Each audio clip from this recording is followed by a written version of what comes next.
இருக்குது. இப்போ ஒரு 60 வயசு 65 வயசுக்காரங்களுக்கு ரெக்கவர் ஆகிறது கஷ்டமா? கஷ்டம் இல்லை. நல்லா புரிஞ்சுக்கோங்க.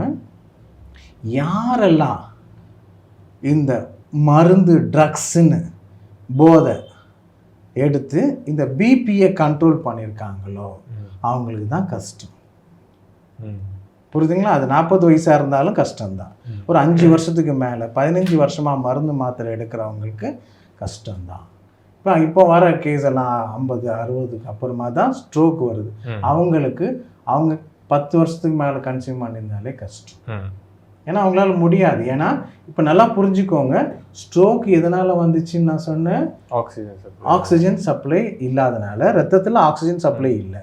அப்போது ஓடும்போது நீங்கள் என்ன பண்ணியிருக்கீங்க, நிறைய ஆள் பிபின்னு ஒரு உன்னதமான ஒரு மாத்திரையை கண்டுபிடிச்சார் ஒருத்தர், அலோபதி டாக்டர் கண்டுபிடிச்சார். அவர் செகண்ட் கார்டுன்னு சொன்னார். அவர் ஏன் அதை கண்டுபிடிச்சாரு? ஒரு ஆக்சிடெண்ட் ஆகும்போது எல்லாருக்குமே பிளட் லாஸ் ஆகுது.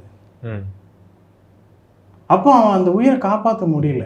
பிளட்டு கொடுக்க சொந்தக்காரங்க எல்லாருமே இருந்தால் கூட இப்போ அந்த நேரத்தில் ஆங்கில மருத்துவத்தை கூட்டிகிட்டு வரதுக்குள்ளே பாதி தான் டவுன் ஆகிடுது. இப்போ அந்த நேரத்தில் அவருக்கு திருப்பி நாங்கள் பிளட்டு கொடுத்தாலும் அது பம்ப் பண்ணி வெளியே அனுப்பிட்டு தான் இருக்குது உடம்பு. ஏன்னா உடம்பாகப்பட்டது எங்கேருந்து லாஸ் ஆகுதோ அந்த இடத்துக்கு ரத்தத்தை அனுப்ப தான் செய்யும்.